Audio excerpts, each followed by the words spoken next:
What do you want me to say? I mean, I sat here for literally 2 minutes and didn't say anything.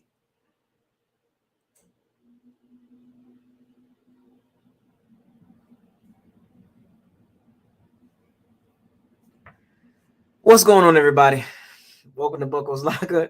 Subscribe to the channel, like the channel, share all the videos. Don't forget to hit the notification bell icon to notify all new videos as well as on this channel. Shouts out to all the Pirates and Sea Bandits.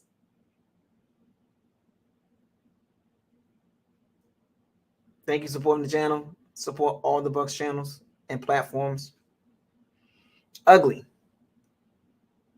Oh, Ravens fans. Shouts out to the Ravens. Bruh, I don't know how we lost that game. Look, I was at the game. I literally saw the first half play out exactly how it's supposed to play out.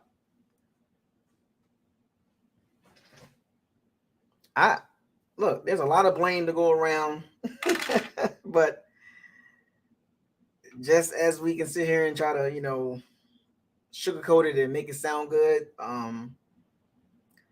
there is no more victories, man. Were there some good things happened during the game? Yes, of course. Absolutely. There was some good in this game. There was some good. There was some really bad. And there was some absolute ugliness. I'm going to start out with the good. First half. I literally saw the first half in person. Everything was clicking. Everything. Shots out. Oh, that's a 49er fan? Got 49er fans in here. Got Ravens fans in. I'm gonna talk about the good because I don't want nobody to think that there was no good in this game. But there are no more victories. But there was good in this game. And I'm gonna give it to you exactly how I saw it in the first half because it literally was tales of two halves. First half, Byron Leftwich called a great game. He had a great game plan in the first half. Motion. He was like scheming guys open. The down and distance, the play calling was correct for the down and distance. A couple of explosive plays, the complimentary run game.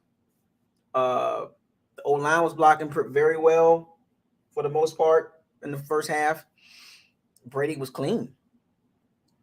Everybody was on the same page. The defense was locked down. Shout out to Carlton Davis. Shout out to Keanu Neal. Logan Ryan. The front seven was playing well. They was shutting the Bengals out.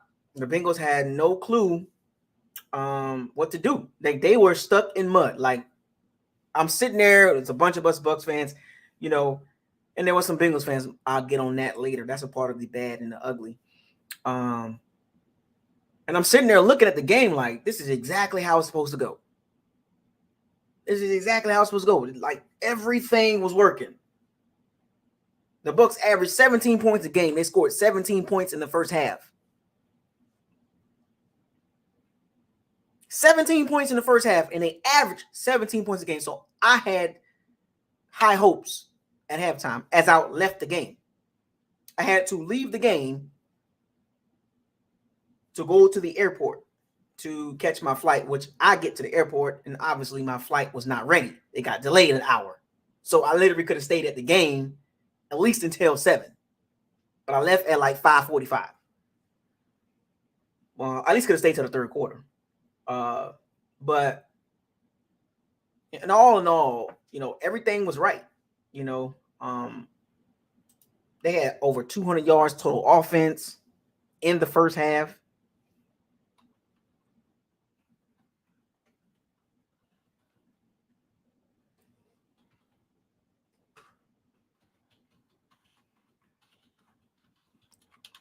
They had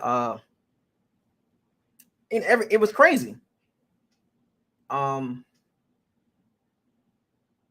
Nothing was going right for the Bengals. Joe Burrow getting pressured. He got sacked a few times.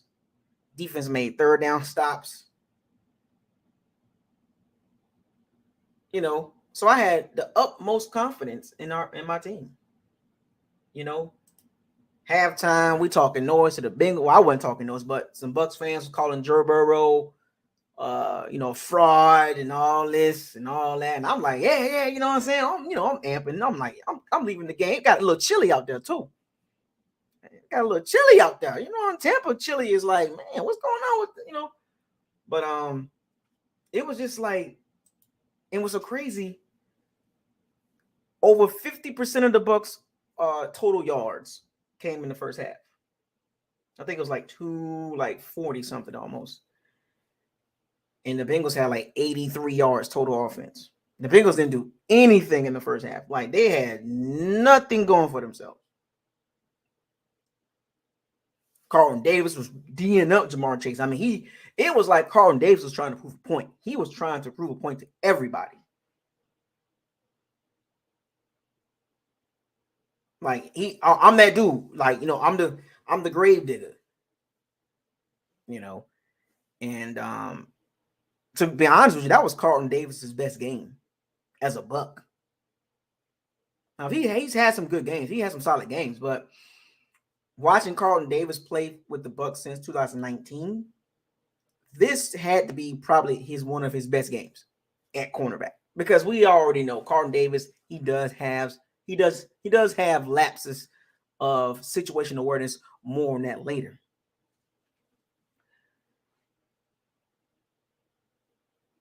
Just the way you wanted the game to go. If you was painting a picture of how the Bucs and Bengals game go, this is exactly how you wanted it to go.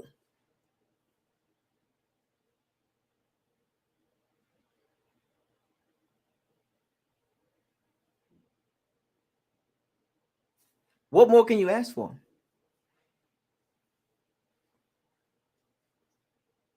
No Jamel Dean, no Vita. Antoine Winfield left the game. I think he re-injured his ankle. They rushed him back, which I thought it was a reach. So I don't know if he's going to be ready for the Christmas game, but he re-injured it a little bit. He got aggravated, but the Bucs were so desperate they had to play him because they were going against a high-powered offense. So they was like, with Tyler Boyd and Jamar Chase and T. Higgins, we got to play Antoine Winfield Jr. We can't go this game without. We got to win. This was like a must-win game for the Bucs. You could tell the way he was playing in the first half because they played Antoine Winfield Jr. He shouldn't even been playing. He went out there and he tried to tough it out, but in the second half, I'll get to that in a sec. I'll get to that later. But he tried to tough it out and he re-injured his ankle. Looked like to me, because you didn't see him in the second half. But I don't want to get to the second half yet. The Bucs ran the ball pretty decent in the first half. Like I said, it was complimentary football. They were still passing the ball a lot, but they were dominant. And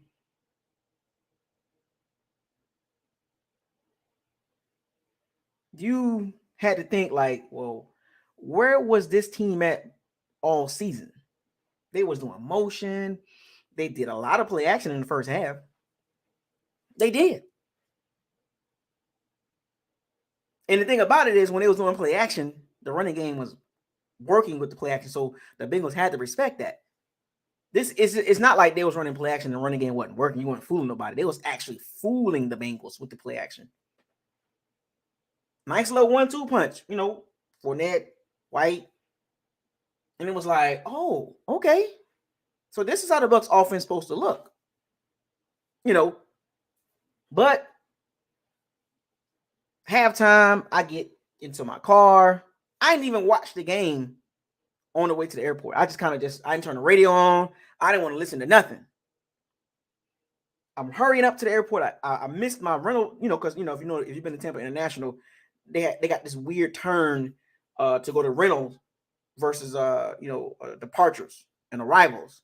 Arrivals and departures go this way to your right, and then the rental exit is like to the left. So it's kind of weird. And it was the nighttime, so I really couldn't see. So I missed the exit to go to the rental drop off. So I had to go through departure area, come back around, and come back, circle back around to the airport area, to the rental area. Which luckily they did build a safe.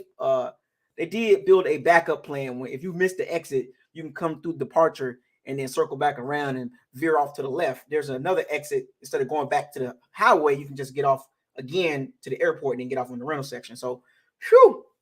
But I still would have made my flight. But I go through the train, get to the gate, go to TSA. I fly TSA. I don't wait in lines. I get to the bar. Y'all saw me at the bar. And I look up and I'm like, 20-17. A couple people sitting in the bar, they looking. I'm like, what just happened? Y'all saw me talking. I'm like, it was just 17-0 because I left before they kicked the field goal. Right before they kicked that field goal, I had left.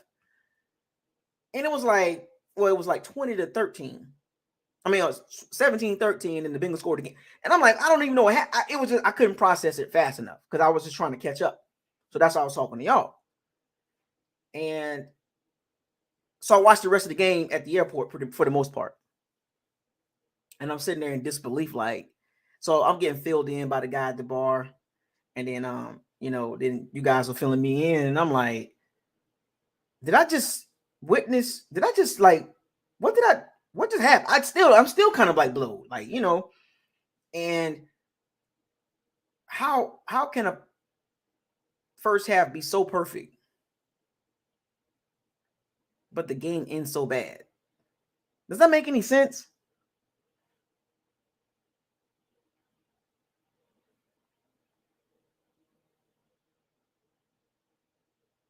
Who was getting mad? What happened? King Cook? Who was getting mad at you, man? Who was getting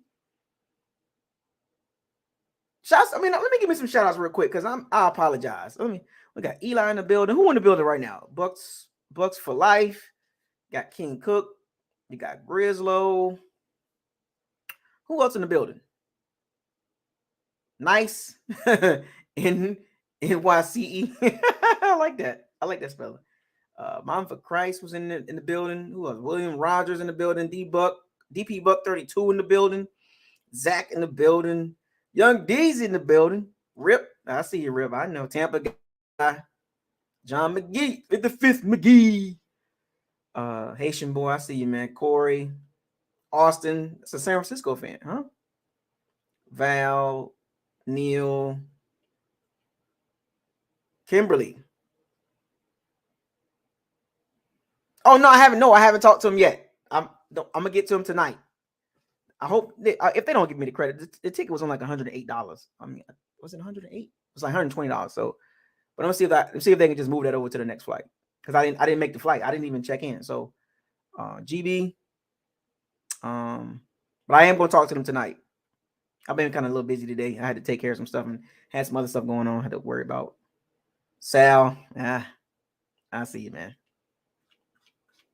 But yeah, so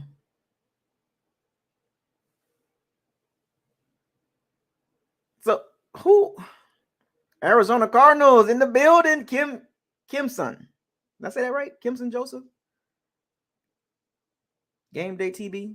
Hank, what's up, man? Toxic Falcons fan. Shouts out to the Falcons. It's Tuesday, isn't it? No, it's not. But yeah, wait a minute. King Cook said Buck Nation was getting angry with your boy today. Who Buck Nation? Who are you talking about? King Cook. Okay, I thought I got it right. Yeah, I heard about that, Grislow. I heard about that. I heard he was getting on him too. Like, yeah, I kind of caught a little bit of it. Those guys were emotional. Them guys got no control over their emotions, man. Like, them dudes was like, they was trying to like corner him and like grill him. Like, they was like, you could tell like the way he was talking. Like, and every time they would say something, like he would respond, but it was like he was responding like kind of the same. Like, he just kept his cool. But the other guys they were just all over the place, man. I kind of had to stop listening to that. I couldn't even listen to that because they were just doing too much. You know what I'm saying? Like, they were trying to shame him or trying to prove a point or something like that, trying to make him look bad, and it didn't work. Maintain your composure. When people are arguing at you, when people are emotional, maintain your composure. Maintain your composure, because some people will try to get you out of character. And it didn't work. It made them look, it made them look even more stupid with them trying to do that. And then none of them didn't make no sense too. They kept repeating the same thing. So I guess like, oh, whatever. I think I'm gonna do that. You know what? I think I'm gonna do that for the Bucks. I'm gonna do a Bucks Twitter space with me. I'm gonna get on. Y'all think I should do that? Y'all think I should get on the Twitter and do a Twitter space on Twitter and like have a room full of people on Twitter and just have a big conversation? But I'm gonna have to be the moderator, obviously. But I think I should do that. I might have some other people jump in, like some other Bucks characters, as I call them, jump in.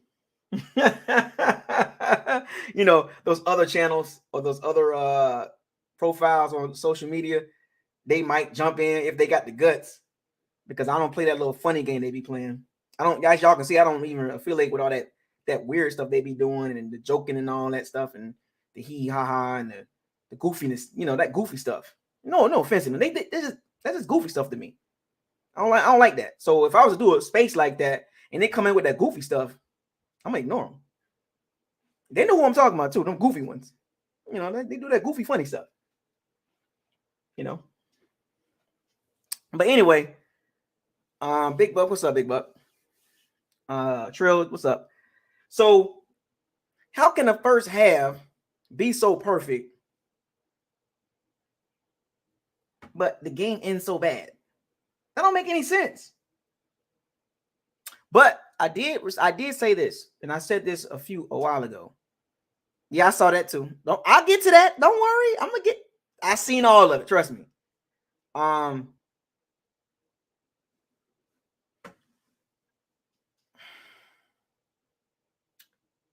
Zebras don't change their stripes. Leopards don't change their spots.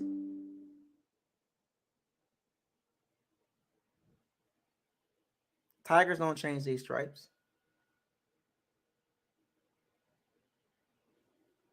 Was the Bucks front running the whole first half? They were front running. Like, when you go back and look at the game, because I had to look at the game again. I looked at the game a few times. Were the Bucks front run? Like, did they just pull a wool over our face? Like, did they just really just play with us like that? Or was it for real? Right. $1 is $1. $1 is $1. I told y'all this. And I also told y'all, do you accept this team for what it is? It's a mentally fragile team. No matter how much Tony Romo tried to make it seem like it was butter and grits. I don't do sugar in my grits. No matter how much Tony Romo tried to deride,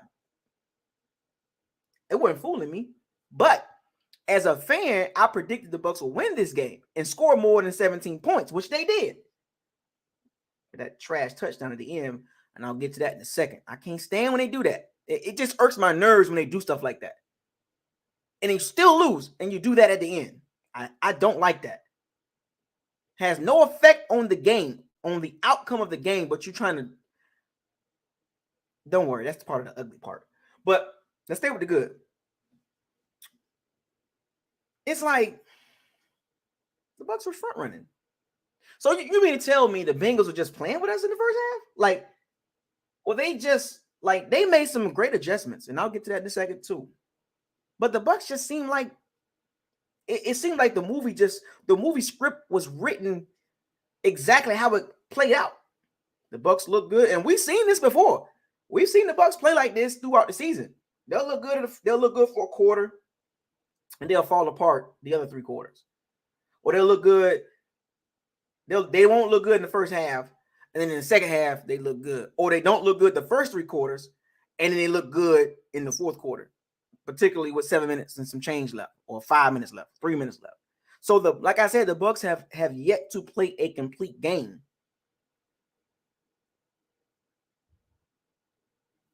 They have yet to play a complete game. What's up, Jason? Josh, I see you, Josh. And the reason why I'm not irate with the Bucs, because I've already accepted this team for what they are this year. And I said this over and over again. This is why I can come on here without all the goofiness. I guess I'm gonna use that word today. Without all the goofiness and the emotional outbursts and yelling at Bucs fans and arguing with Bucs fans. I don't need to do that. I understand how football works. That's why you don't see me do a lot of goofy stuff. I don't know why I keep saying that today, because I'll be watching the other goofy guys do stuff like that. Try to get, clickbaiting and, get clicks and stuff like that. I don't do that. I'll be a little fun, have a little fun, but some of that stuff goofy with some of the Bucs fans, and I'm going to say Bucs fans, they be doing some of that goofy stuff. And that's why I don't engage in a lot of this stuff. Who that for life? But the first half was good. And I'm not trying to say, well, at least they played good in the first half, and hopefully we see that more down the road. Yeah, we're gonna see that again. But the question is, can you do that for 4 quarters? And they have yet to do that. Can anybody give me one game this season that the Bucs have played a complete 4 quarters? Don't worry, I'll wait. Have the Bucs played a complete game the entire season? Like one complete game where every quarter they look good? I don't even know if they played a game with 3 good quarters. And here's the correlation what I'm making too. This is not the same team if you think they're going to get on a run and it's just going to be gravy. That's not how it works. At this point of the season, you are who you are. So some of us probably asking, well, why haven't the Bucs play like this offensively the entire season? A number of reasons. And we've went over these reasons hundreds of times. Starts at the top. Coaching. No matter how good you play for 2 quarters or 1 quarter or 3 quarters, you got to play good for 4 quarters. Now, granted, there's no perfect team in the NFL. I don't care what they say about the Eagles and the Vikings and the Chiefs and the Bills. There's no team that's perfect. They all got some flaws. They all got some issues, right? Some are bigger than the others, right? So remember, you got 32 teams. And when you look at the Bucs have a number of issues. A number of issues. They're closer to 32 than they are to 10, if that makes sense. There are 32 teams in the NFL. I'm going to repeat. The Bucs are closer to 32 than they are to 10. Listen to what I'm saying. So now as I transition from the good over to the bad. The bad part about it is, we lost the game. That's the bad part. We haven't got to the ugly part. The ugly part, it's in the game. It's in the bad. But the bad part, we lost the game. And also bad that we still win in a bad division. We're 6-8. And this don't even feel like a 6-8 team. Because, a 6-8 team is like, we're just a couple of plays away, couple bounces here and there from being 8-6. This is a real 6-8 team. This ain't we just had a couple bad games here and there. You know what I'm saying? I'll say bad games, but a couple of plays didn't roll our way. No, we got 8 losses. Straight up. This is an 8-loss team. Like, no matter how you cut it, this is a real 8-loss team. This is a 6-8 team, like legit. And you should be happy that we 6-8. I'm telling y'all right now. And if you've been following me the whole season, you should know exactly what I'm talking about. You should be happy with we 6-8 because this can be a lot worse. Now, this is a woulda, coulda, shoulda. Now, y'all know that I don't like to do that, but this could have been a 4-10 team, a 3-11 team. Easy. Falcons, Rams, Saints.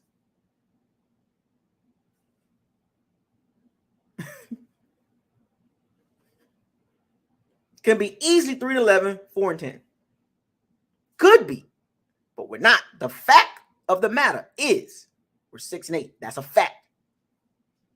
And what's also a fact that this is a bad team. Another fact, we're not an average team. We're below average team. With all the talent that we have, we are a below average team. That's another fact. Hashtag facts over feelings. I don't care about how you feel. I want the facts. I want objective thinking. I don't want no emotional outbursts or no goofy stuff. Y'all know who I'm talking about if you listen to the Bucs, social media space, the goofies, the goofy stuff, the emotional ones, the clickbaiters. Objective thinking is what I want on this platform.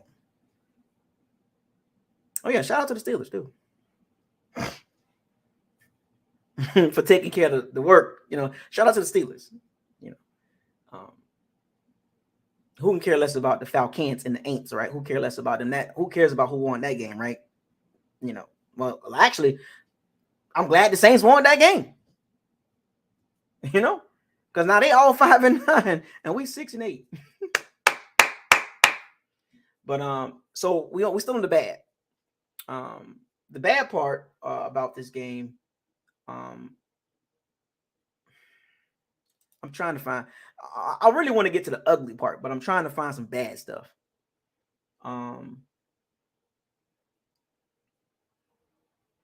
Is there any other bad? I think the rest of it's ugly. Yeah, here's another bad. Yeah, I'm glad you brought that up, Grizzlo. I want to talk about that. As watching the game again a few times last night and today, and I'm actually kind of browsing through the game right now. It's kind of crazy when you look at the game again and looking at stats too. So y'all know I'm not just a stat guy. I don't base football off of stats, right? Because a lot of people do that, and even Grizzlo mentioned this in the Saints had a Twitter space last night, and a lot of guys was basing things off of stats, and it's like, here's the funny thing. Let me put this in perspective. Let me show you how football works. Football is a weird sport because it's a momentum sport and it's an emotional sport. And sometimes people will only use numbers to make their point, which you can do that. But football is just not about numbers. It's also about context. Because you can throw a number out there and just leave it like that. And that's a fact. Don't get me wrong. But what's below the numbers? What's in between those numbers? The words. How did it get to that point? Because you can say 6-8 and say the Bucs are 6-8, and that's a fact. There's no refuting that. But where's the context of the 6-8? The reasons, why they 6-8 and all this stuff. You can't just leave. You just can't say a number and leave out the rest of the stuff. That's why they call it facts, statistics and data. Right? Objective, output. This is why I never get caught up in numbers, even though it's a part of the game. And you cannot exclude numbers, no matter how much you try to sugarcoat numbers. You cannot leave statistics out. They are part of the game. Interceptions is a part of the game. Touchdowns is part of the game. Wins and losses are part of the game. All that is part of the game. But stats don't tell the entire game. You got breakdowns. You got the quarters, right? You got 4 quarters, 15-minute quarters. And what part of the game did this happen? The play calling, the coverage. That's not numbers. That's actually watching the game. What were they trying to do with the scheme? Why did that touchdown happen? Why did that interception happen? Did the receiver run the wrong route? Did the DB make a great play? Was the ball tipped? Was it pressure? All these things included with the numbers. So when you look at the Bucs, here's one of the bad things. Mike Evans had 2 or 3 targets in the second half.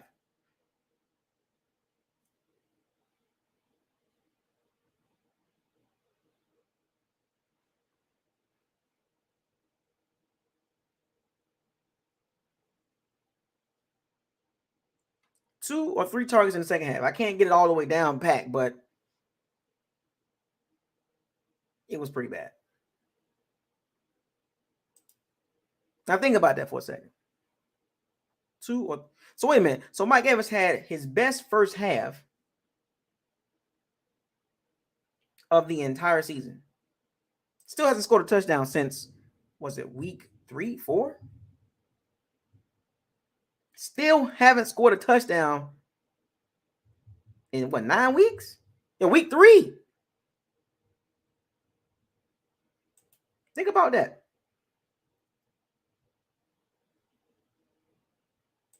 How did your best receiver that game start out the game on fire? The first half, Evans had, I think he had 83 yards receiving in the first half. I think it was 83. It was almost 90 yards. So week 4. Okay, week 3, week 4. Okay, so we are in we are in week 15. This is bad. It's not ugly. This is bad. Week 15. And Mike Evans hasn't had a touchdown since week 4. But for some strange reason, Russell Gage get 2 in one game? Look, however y'all want to call this and break it down, there is a disconnect with Mike Evans and Tom Brady, because you don't go away from a guy in the second half that pretty much was eaten. The Bengals had no answer for him. And the Bengals was without one of their starting corners out for the season. Mike Hilton didn't play, the slot guy, and Taylor Britt, the other cornerback, left the game. They had a guy they just called up on practice squad, and they had Daxton Hill, who I like, the Michigan State. He was a Michigan safety converted, like he can play corner, safety, and some like. They had him playing slot and sometimes corner. Well, it was slot linebacker pretty much, the nickelback. And the Bengals was missing 2 pass rushers. Trey Henderson didn't play the game, and then Sam Hubbard left the game because he got hurt. So the Bengals were missing several starters. And the Bucs were missing starters too. Don't get me wrong. Tristan Wirfs. And then Antoine Winfield Jr. left the game in the second half. And of course, they missed Ryan Jensen, and Jamel Dean.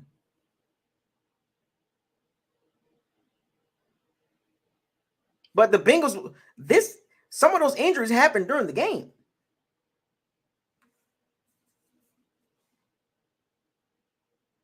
I just find it interesting that to me, Mike Evans was the best player on offense yesterday.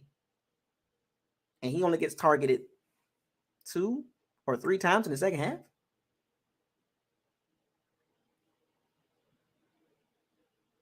Can anybody explain that to me? Because Tom Brady made a valiant effort to get Mike Evans the ball. And I think that's more to do with the 1,000 yards. It was like when Brady dropped back in the first half, they schemed Mike Evans open. Like they literally said, we're going to get you the ball.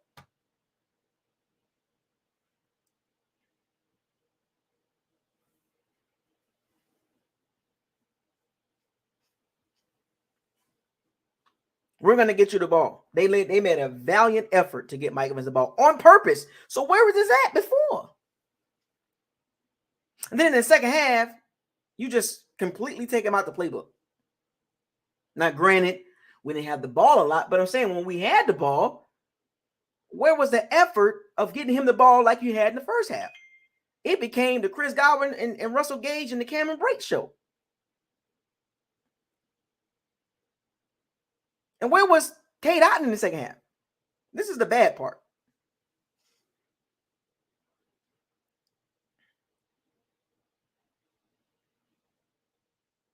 Raymond, what's up, man? Ant 3698.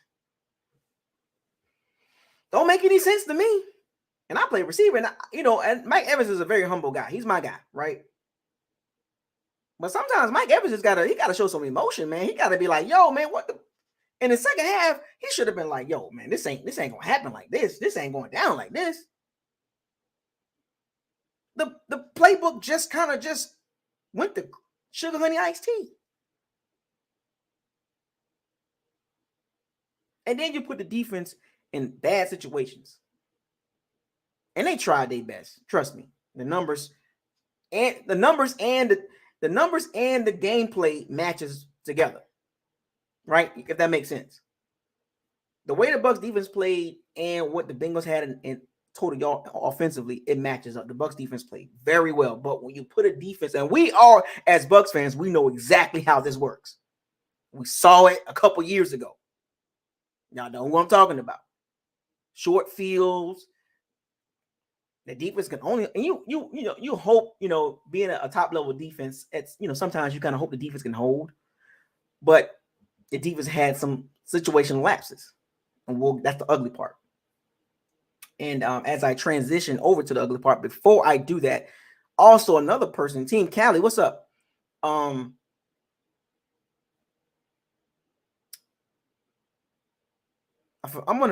Somebody brought this up earlier. I'm gonna see who it was. Because I am seeing the chat. I'm seeing what y'all saying. I'm trying to get all the talking points out the way before I get to the ugly part, right? The good and the bad. So so here's the thing. The first drive, I think the first two drives, or maybe the first drive, I'm watching it again. I do know this. Brady had some bad throws. We'll get to the ugly throws. So he had a couple throws on that drive, on that field goal drive. That should have been an interception. Jesse Bates had one in the end zone that literally hit him in the hands. It hit him in his hands and it hit his face mask. Woulda, coulda, shoulda, but I'm just giving y'all the bad parts, And there was another, a couple other passes. We're not talking about interceptions. We're talking about the ones that was why force that ball, right? He could have. Watching it live, he got away with some throws. And I'm sitting there thinking that he's treading thin ice on some of these throws. Some of these throws he was making, it was like, dude, you literally forcing the ball. He had one bad throw. It somehow got in there in 55. The linebacker for the Bengals didn't turn his head. All he had to do was turn his head. Is an interception. The one pass to Cameron Brate, it was like he didn't look at nobody else. He was just stirring the receiver down, stirring Cameron Brate down. Threw it right in there. And thank God it got in there. But Jesus Christ, really, Tom? Tom is not really a risky thrower, especially in this type of offense and what they're running right now. Everything the receiver is short, it's wide open, and then when he does make throws, how many throws was tight windows. And I think Brady felt like he had to make some of those throws to make something happen. And I don't understand that, but that was part of the bad.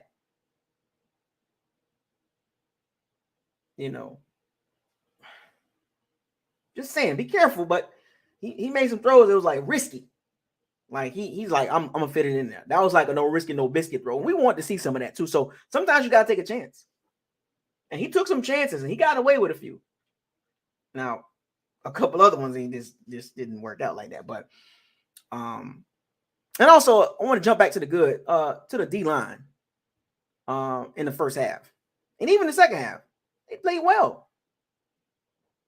They play well for the most part, right? But once again, situational awareness. That's what you know what? Let's transition to the ugly. So here's the ugly. The second half. The team. That's including the defense. And even though I just gave them credit, I gave them all the credit. Don't get me wrong.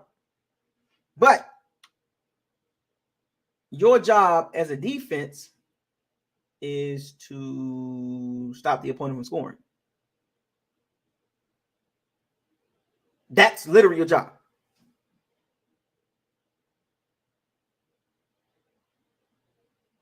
Your job is to keep the game within arm's reach. Now, the offense can contribute to bad defensive play. I understand that. But your job as a defense is to stop the team from scoring. Situational awareness is so pivotal in football. You got to know the down and distance. You got to know how the game is flowing. And in my eyes, what does your eyes tell you? The Bucs are one of the worst situational teams I've seen all season long. They have no situational awareness, offensively, defensively, special teams, coaching. It's like a bug. And shout out to Keanu O'Neal too with that tip interception. But the Bucs have poor situational awareness. As good as the defense played, they had some ugly moments. Remember I told y'all this? The Bucs can play good for 80% of the game. But the problem is with the Bucs. The 20% is what affects the outcome of the game. And in that 20%, it is the situations that they put themselves in or they can't get out of, offensively and defensively. That is one of the biggest issues with the Bucs. The job for the offense is to move the ball and score. The job, simple definitions, folks. The job for the offense is to move the ball down the field, get 3 or 6, 7 points, right? 3, 6, 7, And the job for the defense is to stop the other team from scoring. Now, what I mean by that is the Bengals still scored 34 points on the Bucs defense. And that's unfortunate too, because of the short fields.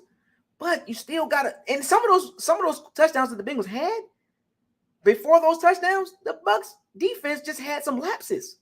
The Jamar Chase touchdown. You're not gonna double him. You're not gonna the Tyler Boyd had D Delaney on him. The T Higgins, you had Murphy Button. Like the Bucs defense still gave up 34 points, even though it was short fields. They still gave up 34 points. Don't get that misconstrued.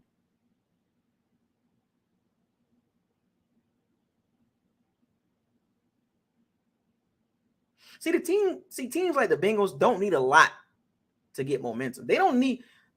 The Bucs literally gave the Bengals momentum.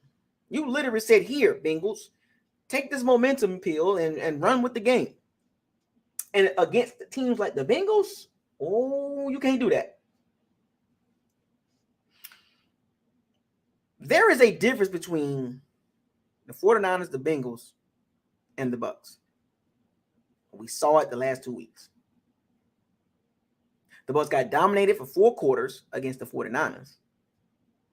And they got pretty much dominated in the second half against the Bengals. Kind of like the Ravens game. They just dominated.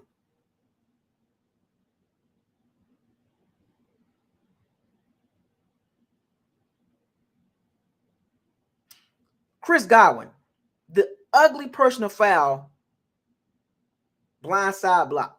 Like Chris Godwin got no better than that. And when you go back and look at the tape, he can't do that, man.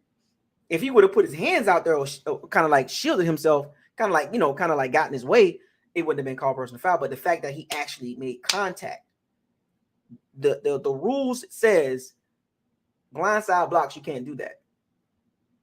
Can't do that. You can't crunch them like that. Now, if God want to put his hands out there and push them like that, yeah. But you can't blindside block anymore. Can't do that. Levante David, situation awareness. These are moments in the game. Situation awareness. The Bucs are one of the worst teams in the NFL. Levante David, they sacked Joe Burrow for a 23-yard loss. Here comes the replay. Holding number 54. And when they show the replay, he was holding. It's always these moments with the Bucs. It's always the moments that they can't get out their own way. You can't hook a guy trying to run around. You can't do that. Hashtag what the eyes tell you. You can't do that. I literally watched the game and I'm watching it again. Can't do that.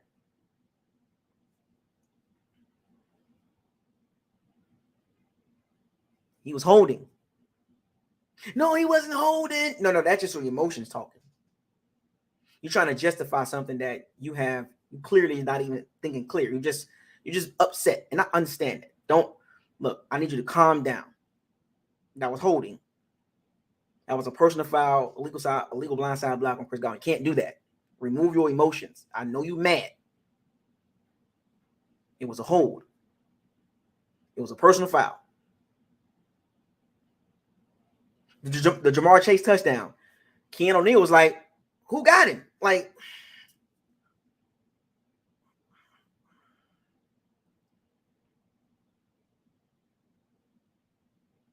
coaching, situational coaching, special teams.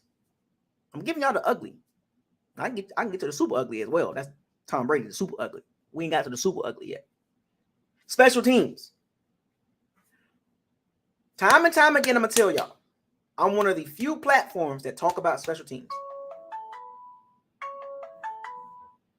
I'm one of the few, actually probably the only platform that brings this up as a talking point, as a discussion point, because I don't hear none of them other ones doing it.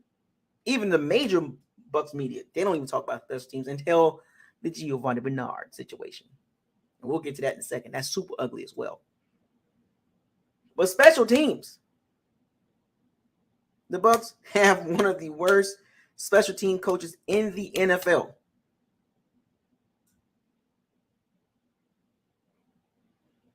I've been saying this for several years. The Bucs have a bottom 5 special teams, and nobody but a few of us was on the same page. Agree with me. Just like I told y'all about Highway 76. A few of y'all agree with me, but a lot of y'all did not. I've been telling y'all this for years. The Bucs special teams is awful. Awful. Keith Armstrong is not good. And did you see the look on Keith Armstrong's face with the Gio Bernard situation? When he missed a snap, and that's not even the ugly part. It was the coaching is the ugly part. Atlanta Falcons fans told me the minute we signed Keith Armstrong, he gonna cost y'all some games. He gonna mess y'all up. The Falcons special teams was not even good with him coaching it. I think one year they was 27th in the NFL. Like, they never finished in the top 15 at all. Did y'all see the look on Keith Armstrong's face when Gio missed the snap and it had miscommunication? Did y'all see his face?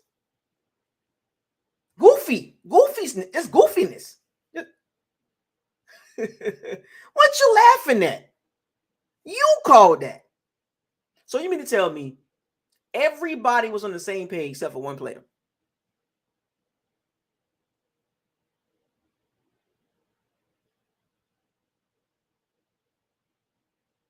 So you mean to tell me before they ran out there, somebody forgot to tell Gio, hey man, we're running a fake.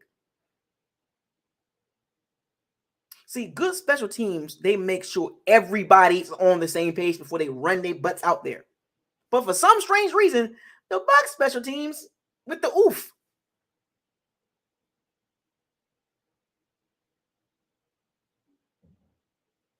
And then now Gio Bernard, he gets chastised by Miss Goofy. Y'all know who I'm talking about. Miss Goofy. And the rest of the horrible Bucks media. The jock riding Bucks media. Miss Goofy herself. Miss asked the same question over and over again. Her goofy self. And then she trying to justify it. And then try to make him look bad. And it backfired. That's an ugly part. It backfired on Miss Goofy. That's what I call her, Miss Goofy. Has no situational awareness. Even Gio was like, dang, like, y'all coming at me like that? Oh, you haven't talked to us. We haven't talked to you the whole year because you was hurt. Like, really? Wow.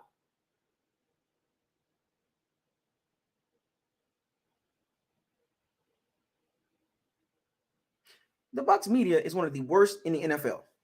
I never liked them. I don't. Some of them I'm okay with. But the majority of them, no. I don't rock with none of them like that. They write hit pieces on people, how they ask questions, and then Miss Goofy, she the leader of them. She's one of the leaders of the dang goofiness that they do over there down in Tampa. And the only reason why she's getting attention because she asks the same questions to about Tom Brady every day.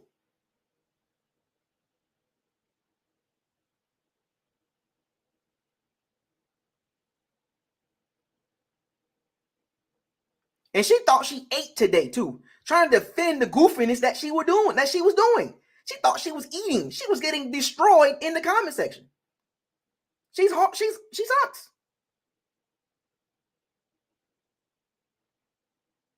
She's perfect for ESPN. Goofiness.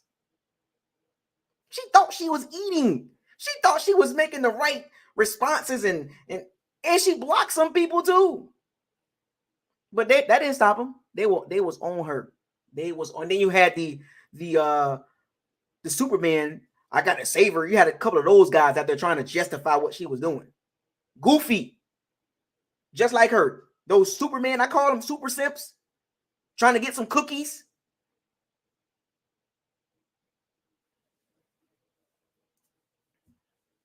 There was a few of those, Captain Save Man. Those guys. No. But see, the majority always wins.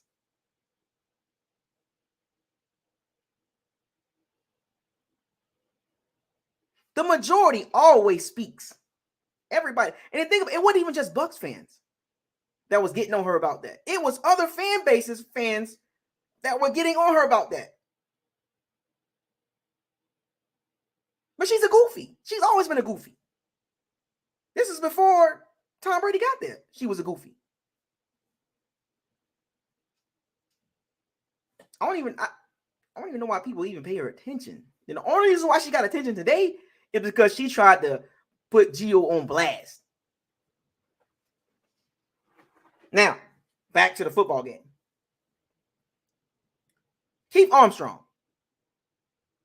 Where's the energy for him?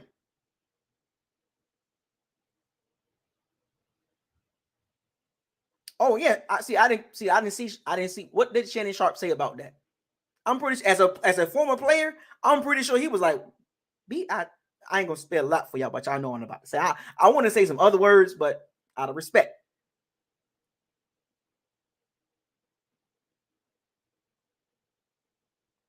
Where's the energy for Keith Armstrong? Why was so much energy on the player? He didn't make the call. A coach's job is to have his players prepared in situations like that. Oh, she's getting fired in the cannon. She's going in the cannon tomorrow. She's going in the cannon. Disgusting.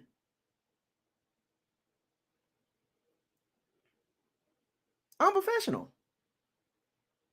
It says he's contractually he's obligated to speak. I would have walked off on her goofy self. I keep using the word goofy because I can use other words. He's contractually to speak. Where is the energy on Keith Armstrong?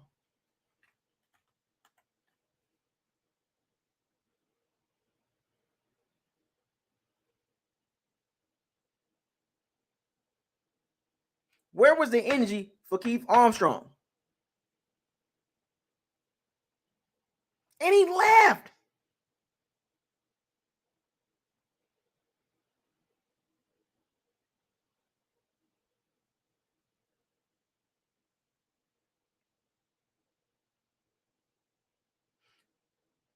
Was it 4th and 2?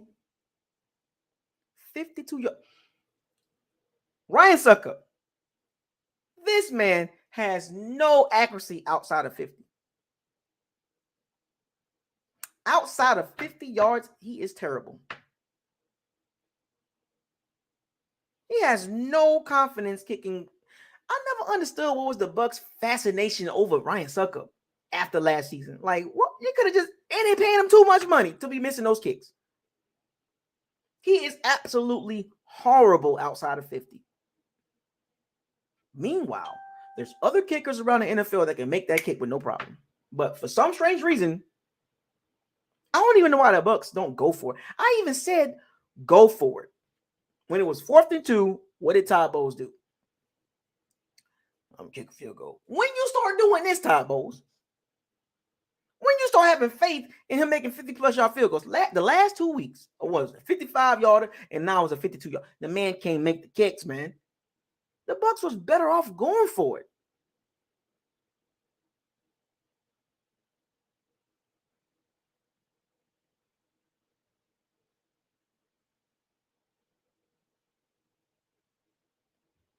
So you mean to tell me Todd Bowles ain't got no faith in his offense the way they was playing?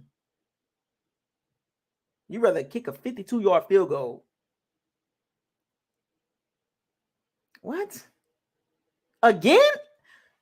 He hasn't shown y'all any reason to kick field goals like that.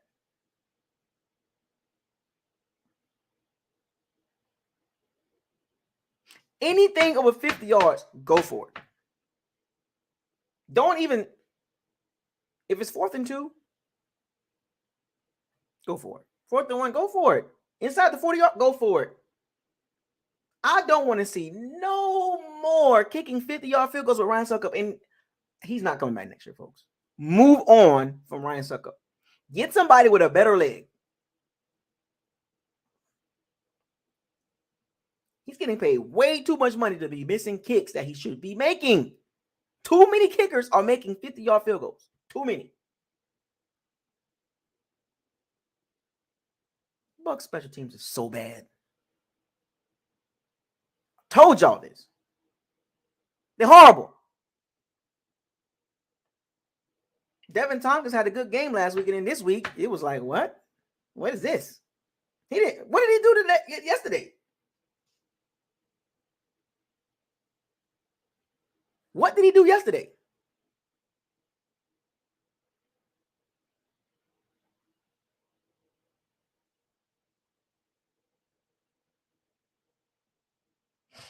He's horrible.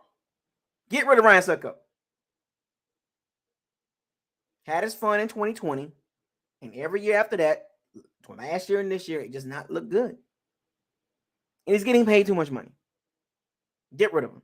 They need to revamp that special teams. They need to revamp that. And special teams played a significant part in why the Bucs lost this game.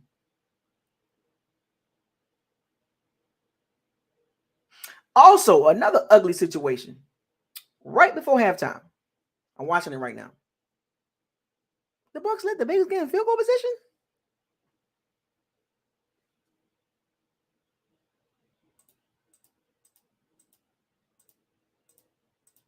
I'm watching it right now.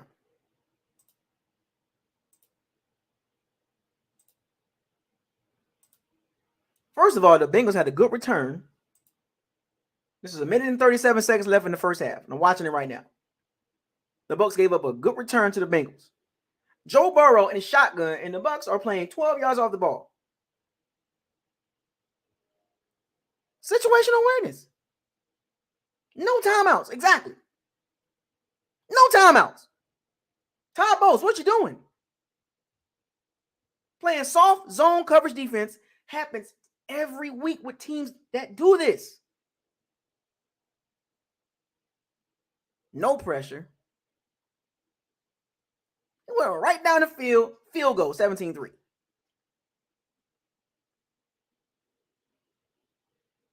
And all these throws was not contested. They were wide open throws.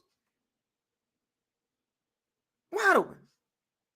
The Bucs decided to play coverage, play soft, 15 yards off the ball. You literally let him go down the field and get a field goal.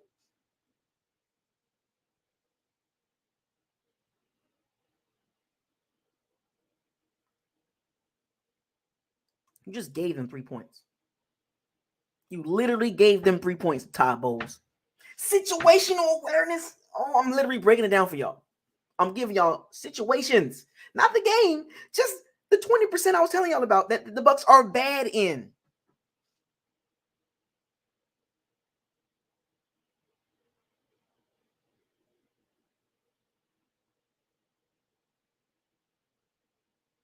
What was Devin Tompkins doing at kickoffs?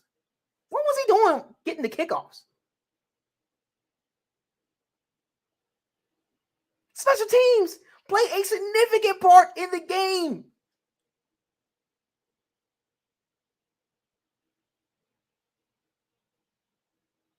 Oh, there was a throw beginning of, I don't know if y'all remember this. There was a throw in the beginning of the third quarter. Tom Brady was throwing the ball to Mike Evans. Wasn't even close. We get into the super ugly. The super ugly, Tom Brady. Yep. Super ugly. There was a throw in the beginning of the third quarter. It was at go back and look at, I'll give you a timestamp.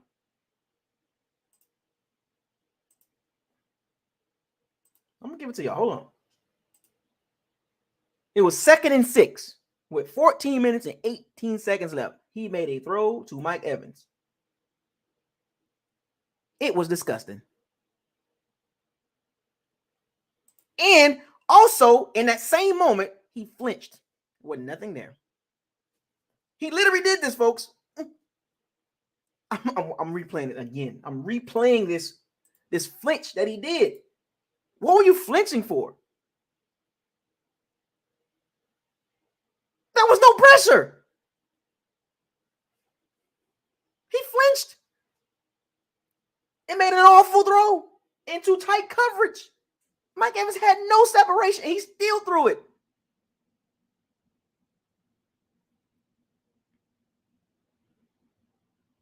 Horrible. I'm watching the second half now. Again, talking to y'all. And he gets mad.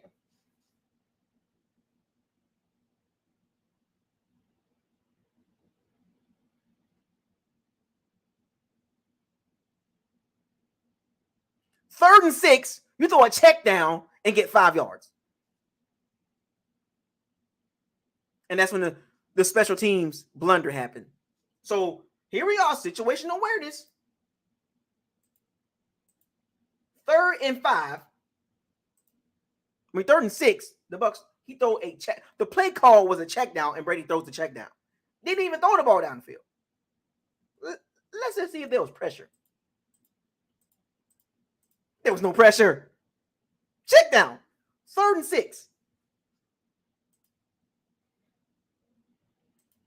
Bengals stopping. See how the ripple effect happened? Now it's 4th and 1. Now you got to punt the ball, and then they botched the fake punt. See how it all kind of just, that first drive in the third quarter was disgusting. So let me put this in a bigger picture. That first drive literally set the tone for the second half.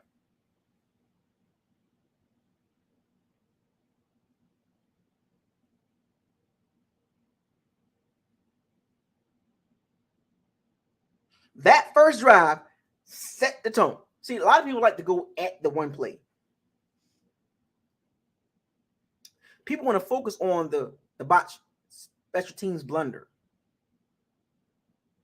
Go look at the drive. Go look at those 3 plays. What? 3rd and 6, and you throw that? After you've been moving the ball in the first, they should have came out with the exact same energy that they did in the first half. But what did they do? 1st and 10, they run the ball. Good game. 2nd and 10, Bad throw. So you gain 4 yards on first down on a run. Second down, you drop back and chuck the ball 20 yards down the field. And Mike Evans was covered tight. And then 3rd and 6, you throw a check down. Oh, screen pass. 4th and 1, then you punt. You can't make this up, folks. Situational awareness. And then the fake punt was a beginning to end. Momentum is real, folks.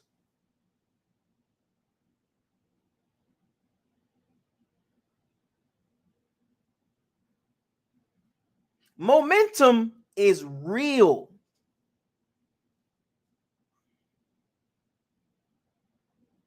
And when you look at the fake punt, he would have got tackled anyway. He wouldn't have made the first down. I don't know why they were trying to convince themselves that he would have made the first down. No, he would have got tackled. Bengals was running right at him on the outside, crashing down. I don't even know what they was thinking. Like, that was a stupid play call. Even if he would have caught the fake punt, try to run up the middle, the Bengals outside guys was crashing down. And he, Gio is small. He's small. He would have got destroyed. He would have got tackled. He wasn't going to make them 2 yards or that 1 yard. He would have got tackled. He would have got toe up. That play wasn't going to work. I can literally show y'all right now. And situational awareness. From a coaching perspective, as a head coach, you're up 17-3. What are you doing with Giovanni Bernard? You're not fooling anybody. The media be trying to fool y'all. The Bengals was not fooled. They saw him sitting back there. They looked at it. Oh, yeah, we see what's going on here.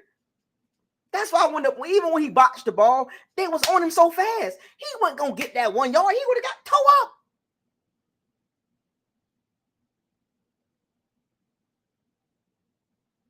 That was unnecessary to call that. But now Gio gets now he's the butt of the joke. Now he gets all the blame from the Bucs media. They come bomb rushing him at the locker room. I know he was like, "Damn, y'all saw the video." I'm like, "Golly, like poor Giovanni Bernard. He got put in a situation that he was not going to win."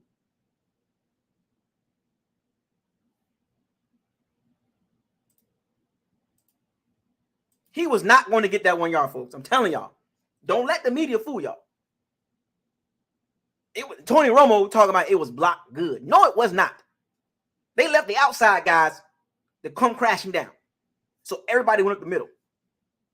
But the outside guys was coming in to destroy Giovanni Bernard. That's why when he botched that ball, they was on him so fast. They knew it was going to happen. How many times? You got Giovanni Bernard sitting right there as the up back. What you think's going to happen?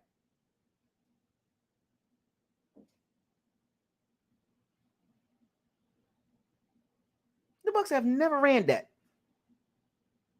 And then when you look at the splits in the formation and how they were kind of bunched in together, you can kind of tell this about to do something stupid. You can tell. The Bengals knew exactly that's Giovanni Bernard. Why is he lined up like that? Why is he standing like that? Why? It's tendencies, folks.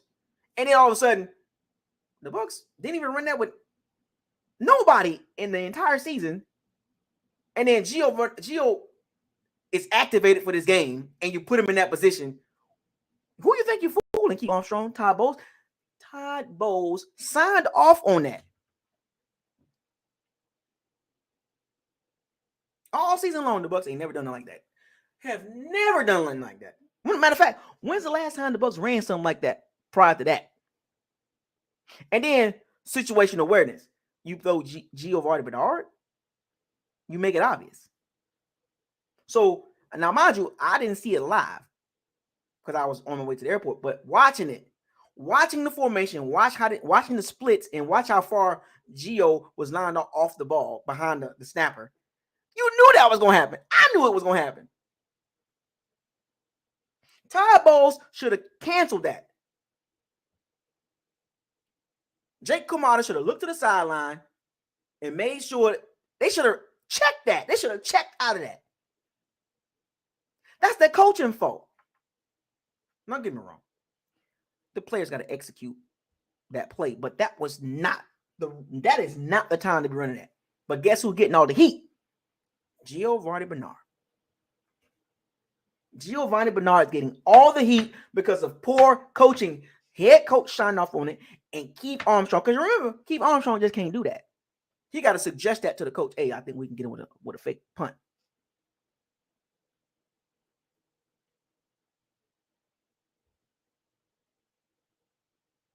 That's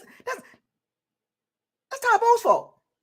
And it's also Keith Armstrong's fault for suggesting that. Because as a coordinator, your job is to coordinate your unit. And if you see something that can work, you make suggestions. Hey, I think this can work. If we see the look, we'll run it. Did the Bucs practice this all week long?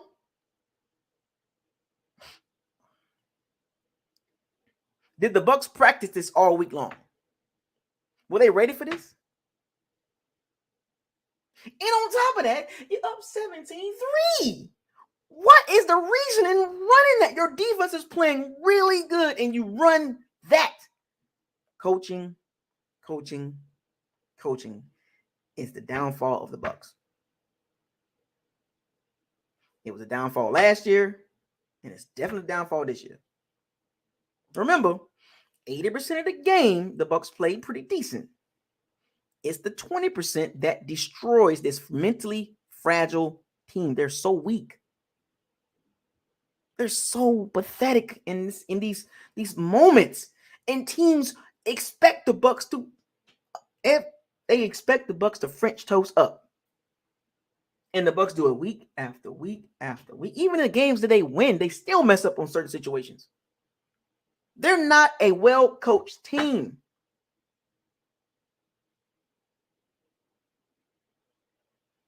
And these numbskull media heads keep waiting for the Bucs to turn the corner. Keep waiting. Don't worry. Keep waiting. I'll throw you a couple quarters to catch the bus whenever that bus is coming. Keep waiting for the Bucs to. We just keep waiting. Tony Romo, we just keep waiting for the Bucs. Keep waiting. It's week 15. Keep waiting, Tony Romo. Keep waiting. Jim Nantz, keep waiting. 17-3, and your head coach approves a special teams coordinator suggestion at that time of the game. Because if you don't make it, you French toast. Unbelievable. That's super ugly. What good coaching staff is doing that?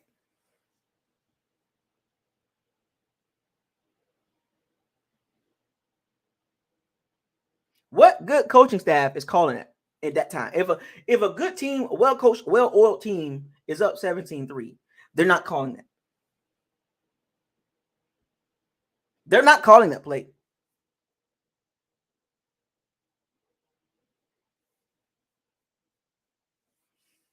Man.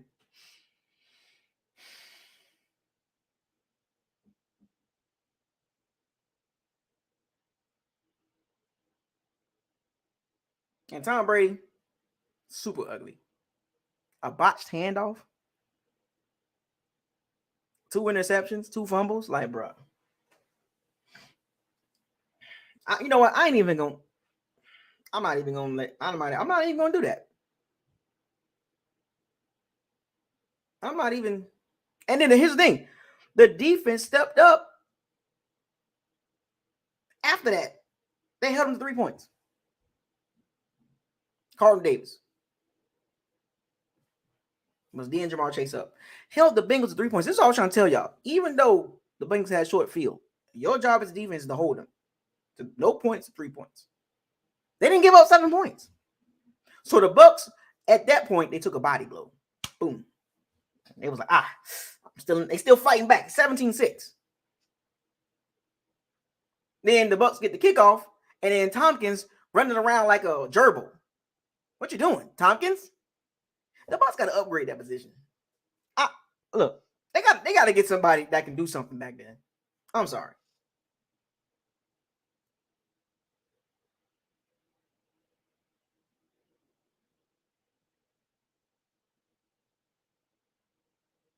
The Bucs took a serious shot to the Bengals from the Bengals, and they held up 17-6. The Bucs said, "Oh, we good." Held them to 3 points, and then the Bucs started running the ball good and then holding.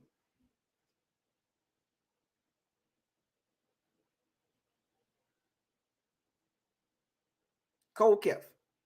Anytime the Bucs get a holding call or something, the Bucs just don't respond well. They don't. They can't overcome that. Holding calls, illegal contact, all stuff like that. They can't overcome that. They just can't. They're not good enough. They got to be on. They have to be ahead of the schedule for them to look good. Because once they get behind the schedule, they look awful. And then the interception happens. Brady threw a terrible ball. A terrible ball.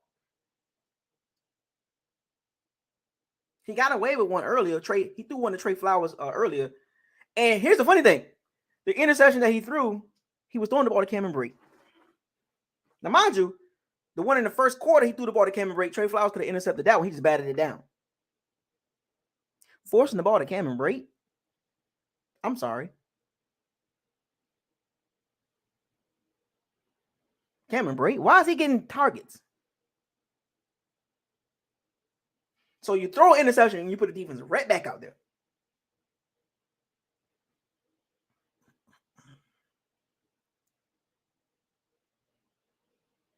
This is Brady. This is Brady. The super ugly part of the game. He is the biggest reason why the Bucs lost this game. On top of coaching. The two biggest reasons why the Bucs lost this game is coaching and Tom Brady. I'm going to put a discussion topic out there for y'all to talk about moving forward. Oh, yeah, and by the way, they sacked Joe Burrow, and that's the Levante David flag. Situational awareness. It was 3rd and 5. Could have took him out of field goal range, and then Todd Bowles on the sideline. Let me ask y'all this question.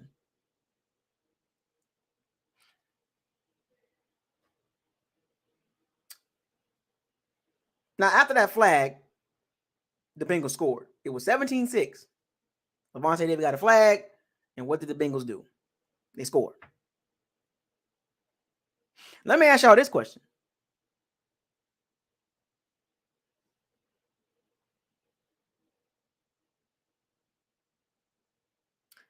This 2022 Bucs team, which one's better? The 2019 or the 2022?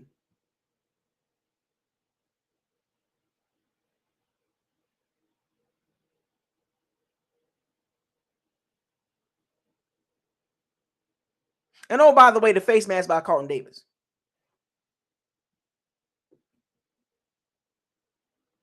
(2018, 2017, 2016). Go look at the numbers. Now, the defense is playing way better than 2019, but offensively, horrible.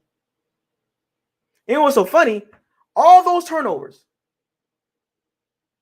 the Bucs were 7-7, not 6-8.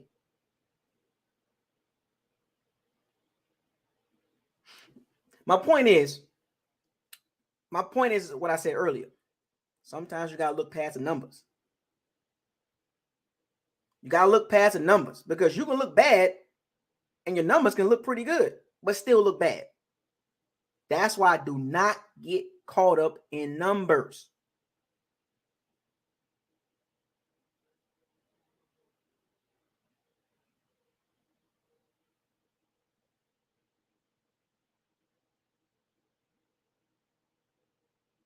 Numbers don't tell the entire game. I make some points here, folks, and you might not agree with me, but it's the facts. Numbers don't tell the whole game. You can look at the touchdown interception ratio. You can look at this. You can look at that. But guess what? The Bucs is 6-8. And Russell Gage dropping balls. I don't even know why they playing Cameron Brate. And then the fumble by Tom Brady. So you had a drop by Russell Gage. So the reason why the fumble happened is Russell Gage dropped the ball the play prior. And then the next play, Brady gets sacked and he fumbles the ball. And it's downhill from there. It just got worse and worse and worse. Every time the Bucs went out there, the Bucs had I think they had 100 yards in the second half. I think the Bucs had 100 yards, a little over 100 yards in the second half.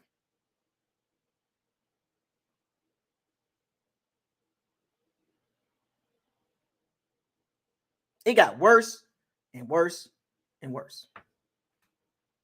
Tom Brady is the number one reason why the Bucs lost this game. Coaching is the second biggest reason why we lost the game. It was awful, folks. Though that combination, it's terrible right now.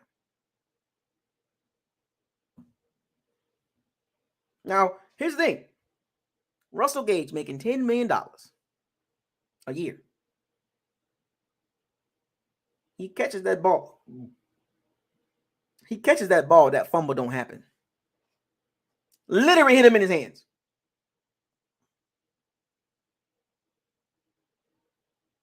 The problem with Russell Gage, he's a boomer bust guy. Remember I told you about him? He was the best receiver on a bad team. That doesn't equate for him to being good on the Bucs. I literally told y'all this. 20 minutes guaranteed.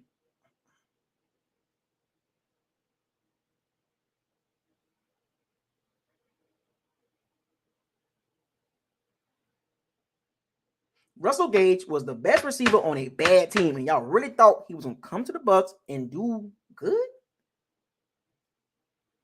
in this offense? And you gave this man $20 million guaranteed?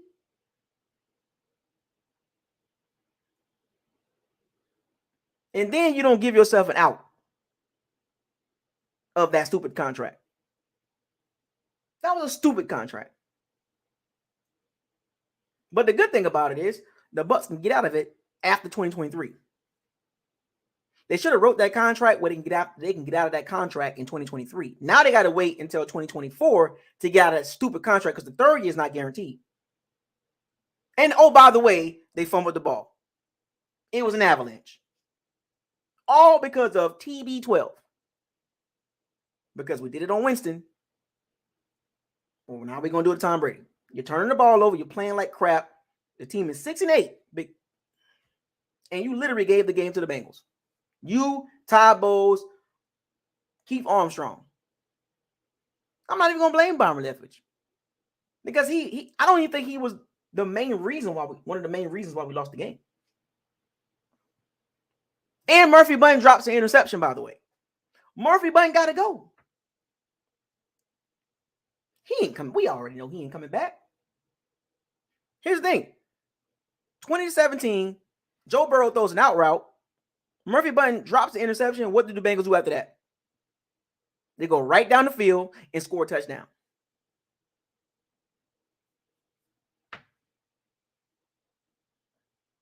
I want y'all to think about that. If Murphy Bunn catches that interception, the momentum goes back to the Bucs. But the Murphy Bunn misses that interception, and what do the Bengals do? They get the ball, and they go down and score. Murphy Bunn is not coming back next year. He's gone. Murphy Bunn is not coming back. Out of there. You're done. Mike Edwards, we good. Murphy Bunn was a second-round pick. Mike Edwards was a third-round pick. We good. We don't need to pay them a lot of money. We got other things to worry about. Murphy Bunn literally missed an interception, and the Bengals, after that, go down and score. Now it's 27-17. Man, look. Tom Brady, Ty Bowles, Keith Armstrong.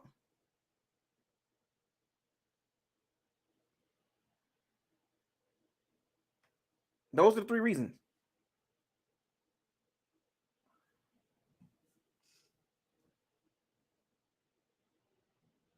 This roster doesn't look good, folks.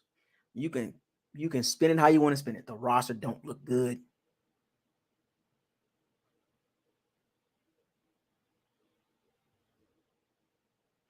Then the Bengals started getting pressure. The O-line just crumbled in the second half. Oh, Murphy Bunting and Mike Everson go. We don't need them. There's no reason to pay them that money.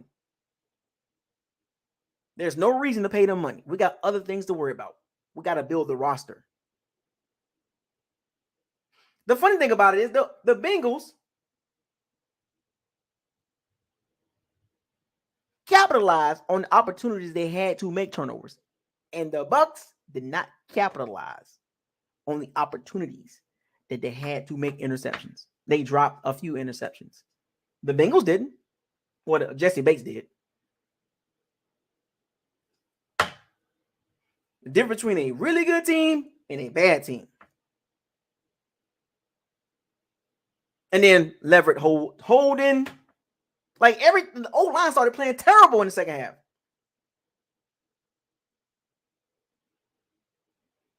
And then Brady throws another interception. Jermaine Pratt, number 57, had a great interception. But Murphy Bunting can't make a simple interception. It just got worse. The O-line played terrible. Along with Tom Brady and Byron Leftwich. Tom Brady, the O-line, the running game wasn't there. Todd Bowles, Keith Armstrong. It was terrible. Yes, we stuck with Russell Gage. We stuck with him for another year. And the Bengals had backups in there. So I was trying to tell y'all. After the first 22 with the Bucs, I literally told y'all this. After the first 22, how do the Bucs look after the first 22 players? The 22 best players that the Bucs got, they look good on paper, right? But once you get after 2022, the player after the starter, what do the Bucs got? Seriously. The Bucs roster is not good. They got holes, and they got to fill them. And they don't got time to be giving Murphy Bunting and Mike Edwards contracts. Build through the draft. And if you're going to get some guys, make sure you get some productive guys and free agents on defense. This Bucs roster it's not built for the future, folks.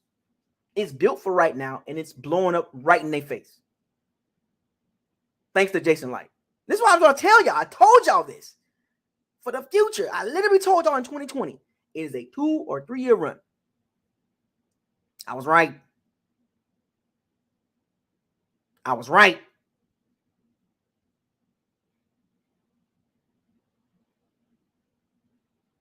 The Bucs got 2 good years out of this roster. The third year, crashed. 3rd and 7, Brady throws a 6-yard pass, and they got a punt. And Brady wanted to go for it. They punted the ball. All that momentum, you just keep giving it to the Bengals. Situational awareness. 3rd and 7, Brady throws a 6-yard route. Russell Gage didn't get enough for the first down.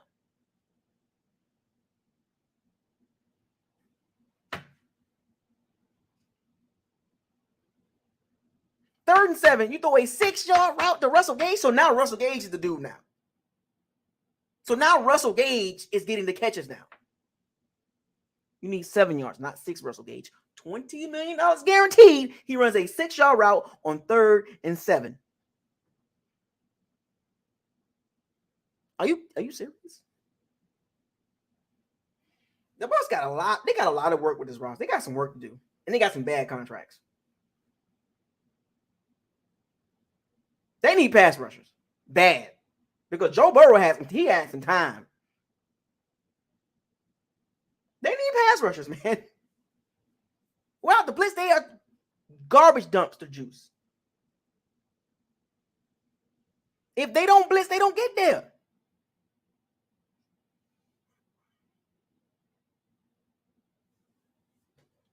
And yet, somebody brought it up earlier. Rachaad White didn't even play the third quarter. Oh, actually, he did. No, actually, he didn't.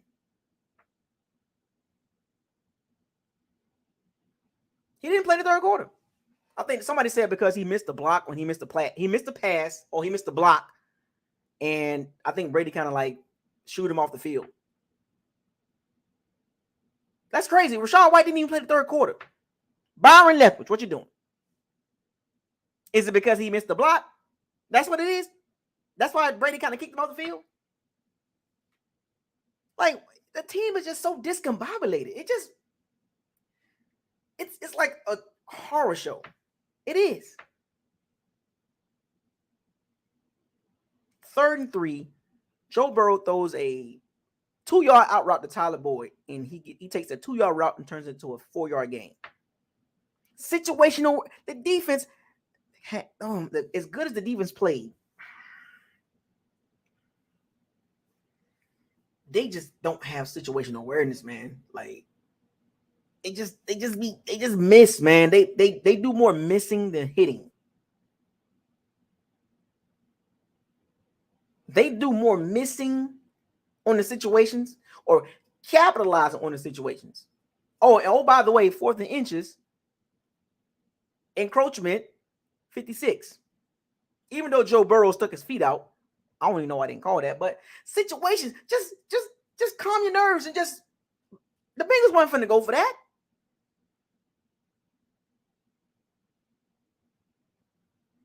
The Bengals were just trying to, and you know what's so funny? When they got that encroachment, did you see Brian Callahan in the press box? They was laughing at the Bucs. We got them suckers. They were laughing. We got those goofies. Those goofy defenses. They know that the Bucs, we got them. Did you see Callahan, the Bengals OC in the press box after the Bucs jumped on that encroachment when it was 4th and inches? They was laughing up there, high-fiving, laughing. The Bengals fans talking about who they. The chants was loud. Who they? In Tampa Stadium. There was a lot of Bengals fans there. Shame on you Bucs fans that live in Tampa. That's another ugly part.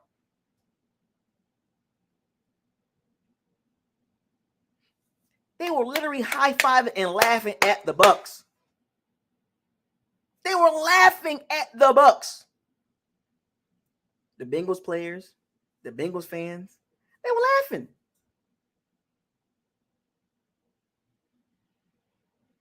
Laughing. High-fiving in the press box on that 4th and inches call. They weren't even going to go for it. They was going to kick field goal. They fell for the okie doke. And then the next play call, great play design on Joe Tryon's side. Joe Tryon was lost. The tight end fake blocked him and leaked out. Great play action bootleg call by Zach Taylor and Brian Callahan, the OC of the Bengals. Great play call. Pretty much slammed the door in the Bucs' face. Shit. Oh, by the way, the Bucs can get out of that Leonard Fournette contract. They need another running back. I'm gonna tell you that. I'm gonna tell you that right now, folks. The Bucs need to pair Rachaad White with an explosive back. They do.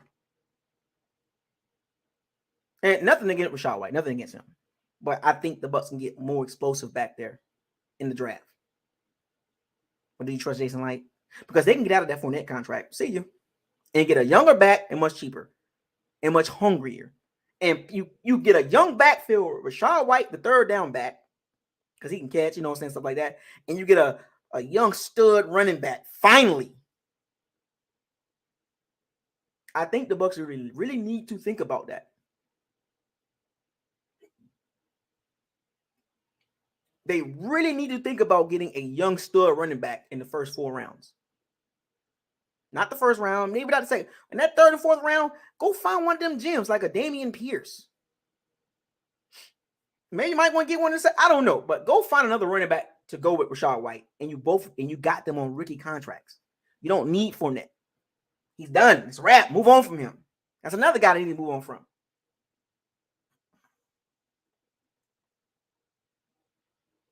And then here's the last super ugly thing I didn't like about the game.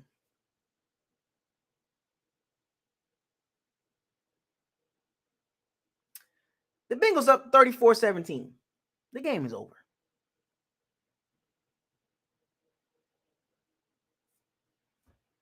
Really, Tom? Touchdown. What? I don't like that.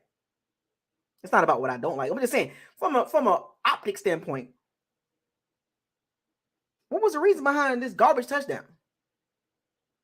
Oh, well, let me guess. You wanted to get 300 yards on the Bengals defense because the Bengals have not allowed a 300-yard passer the entire season. So the reason why you got that last touchdown, because you wanted to get some stats and get that 300 yards.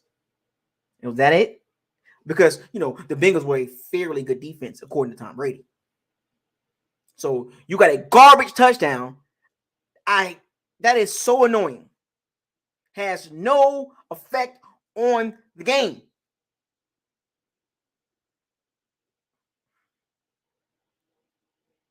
Shame on you, Tom Brady, for stat padding a garbage freaking touchdown that had no effect on the outcome of the game. What is the reason? Because any other team got somebody else out there. You literally want to take every snap of the entire season? You don't even want Kyle Trask to get a couple snaps or Blaine Gabbert. You want a stat pad when you're losing these games? You're not stupid that look.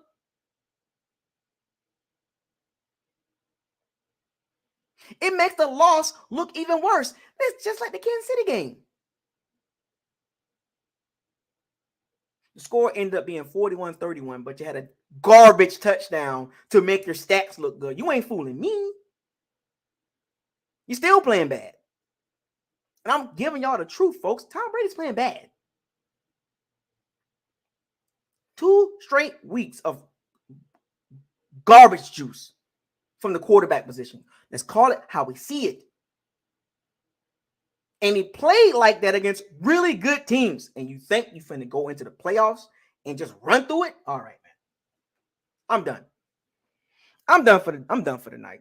I've made my point. The Bucs are a below average team. It is what it is. Stat padding, garbage, below average team. That's what they are.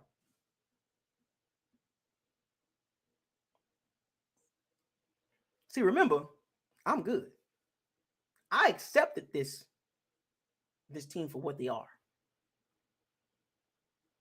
They got too many holes. They're probably going to win the last 3 games. They're going to probably finish 9-8. And here come the media. Oh, the Bucs won 3 in a row. Oh, they 9-8. They in the playoffs. You never know. But guess what? It's still going to be Super Bowl or bust. If they get to the playoffs and you lose, I'm going to tear a new one into this team. I promise you. They better get to the Super Bowl. I don't want no excuses. I don't care about excuses. I don't. From the coaching to the quarterback to the running game to the interior O-line and to situational awareness, this team is bad in those areas. You can call it how you want to call it. Receivers don't get separation consistently. And in the minute they do, they stop doing it.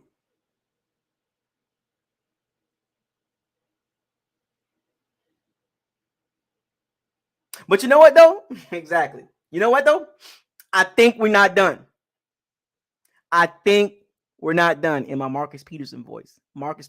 I think we're not done. I think we're not done. We get to the playoffs, anything can happen, but I'm just telling y'all right now. You better stay humble.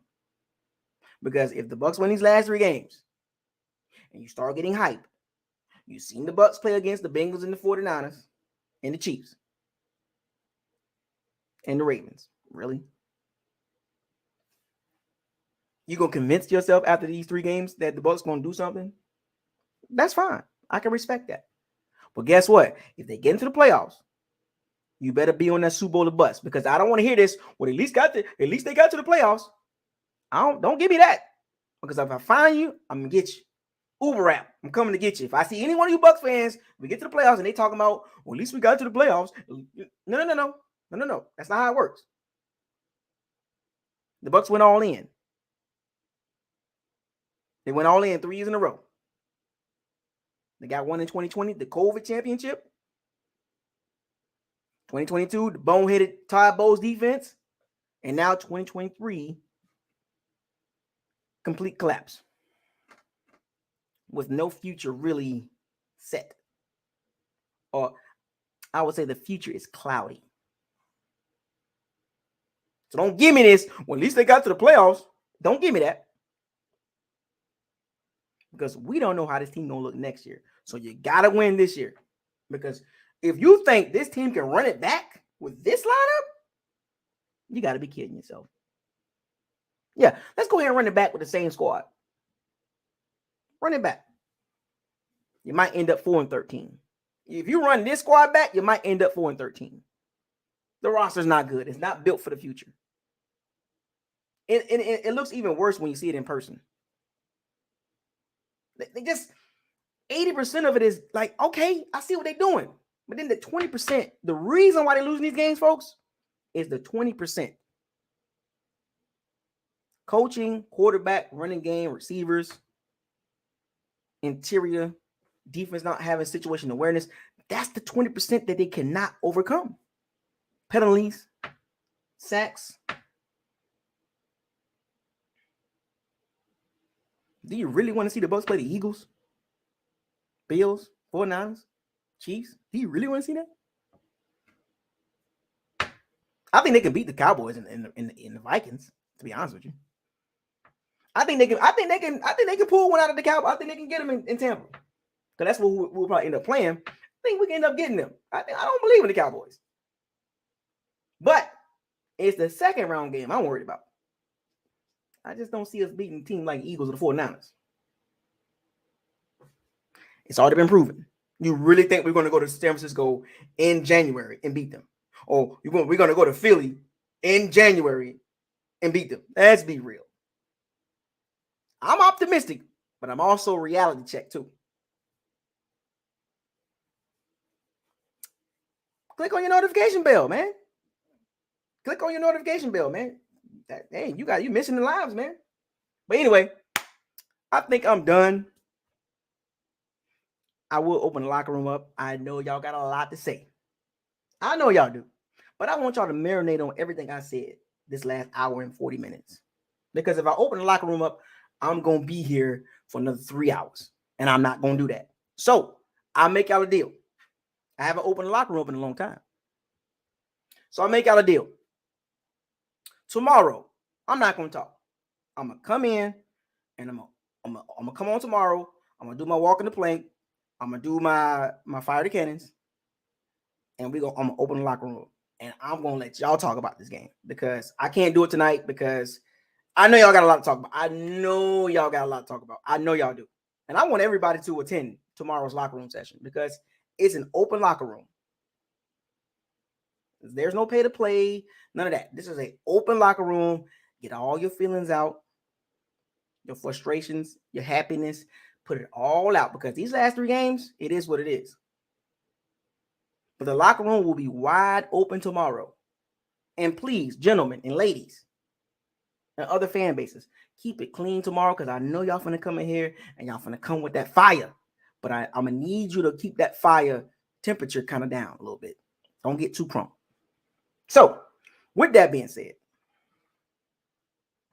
well, I could do a Twitter space, but everybody don't have Twitter space. So, locker room is easy to do. I will do it. I'll do one. I'll do one before the season up with. But tomorrow's locker room session is going to be lit. And we're going to do our fire the cannons. We're going to do walk in the plank, get that out the way. It's going to be easy too. And let's get on with the show. You know, I'll do a Twitter space. I'll do one.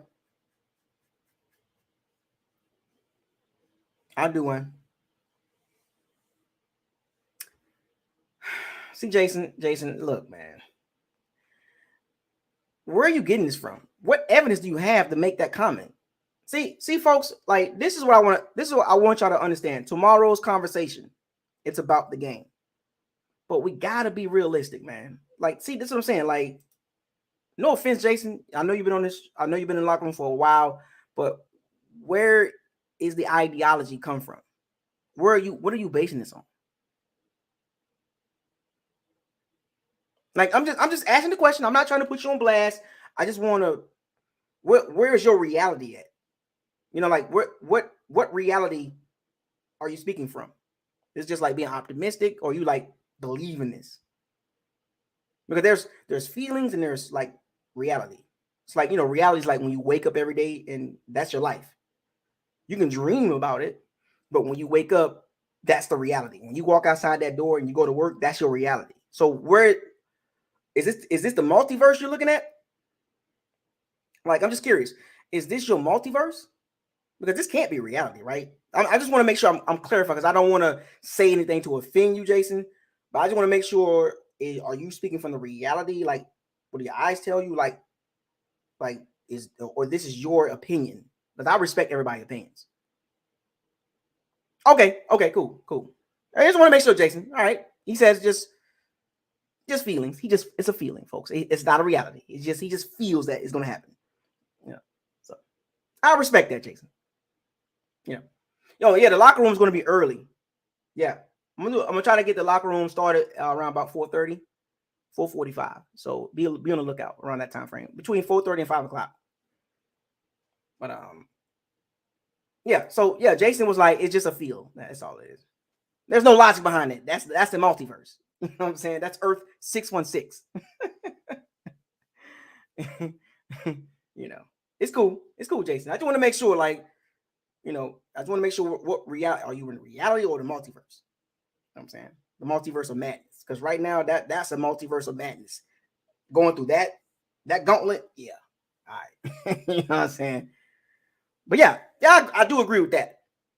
But I'm not going to get hyped if that happens. You know what I'm saying? I'm not going to fall into the trap of the Bucs winning the last 3 games and get all super hyped up, because the media will. I'm going to stay humble. Hashtag stay humble. So with that being said, shouts out to all the Pirates and Sea Bandits. Thank you for joining. Do not miss tomorrow's locker room discussion. Be there or be square. With that being said, fire those cannons. Seize the day. Raise the flag. Hashtag no risk and no biscuit. Hashtag facts over feelings. Hashtag bombs away. Matter of fact, hold up.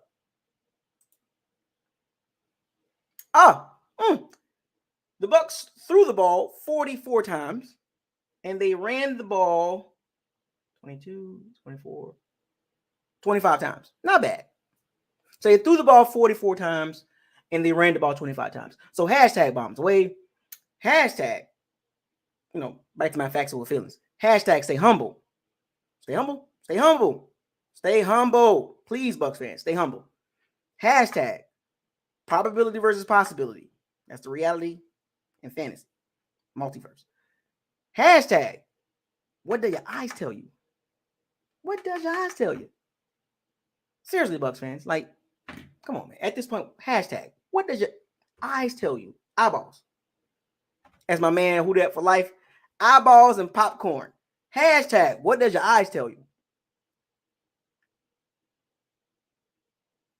Hashtag don't get mad at me. I'm not the one playing. I just talk about it. Hashtag the trenches matter. It mattered in the second half. Hashtag walk the plank. Hashtag fire the cannons. Stay tuned for that tomorrow. That's going to be funny. Quick too. I'm not going to take long with that, because we're just going to pretty much put, the usuals on there. And hashtag Super Bowl the bus. That still remains. That ain't going to change. I'll see y'all tomorrow. Don't miss tomorrow, folks, because I know y'all got a lot to say about this game. I'm out.